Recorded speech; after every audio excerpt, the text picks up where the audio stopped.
1. After months of negotiations with Harvard University, the Trump administration announced that Harvard will pay $500 million. Recently, the administration has clashed with several prestigious universities, threatening to cut federal funding if they do not comply. Controversies include pro-Palestinian protests during the Gaza war, diversity policies, and transgender policies. 2. A former aide to a politician from Germany's far-right Alternative for Germany party was sentenced on Tuesday to nearly 5 years in prison for engaging in espionage on behalf of China. The man, identified only as Jian, had monitored Chinese dissidents in Europe and provided information from the European Parliament to Chinese intelligence agencies. 3. Internet and mobile services across Afghanistan were disrupted on Tuesday. The Taliban government did not immediately explain the reason, but it has recently expressed frequent concerns about online pornography. Since regaining power in 2021, the Taliban's restrictions on women and freedom of expression have repeatedly drawn international criticism.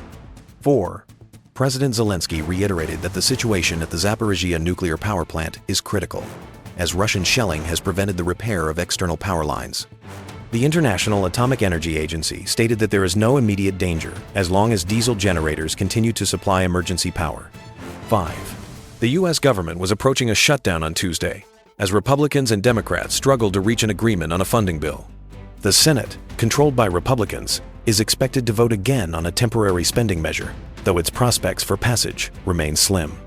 Democrats want to include an extension of healthcare benefits for millions of people in the bill, while Republicans advocate handling it separately. 6. Residents of the Chilean desert mining town of Tierra Amarilla remain uneasy about a massive sinkhole that appeared near their homes 3 years ago. This month, the Environmental Court ruled that the Alcaparrosa copper mine, owned by Canada's Lundin Mining, was largely responsible for the 2022 sinkhole and must take responsibility for filling it. 7. The Humanitarian Action Coordination Center of Yemen's Iran-backed Houthi movement announced on Tuesday that it would impose sanctions on U.S. oil giants, including ExxonMobil and Chevron.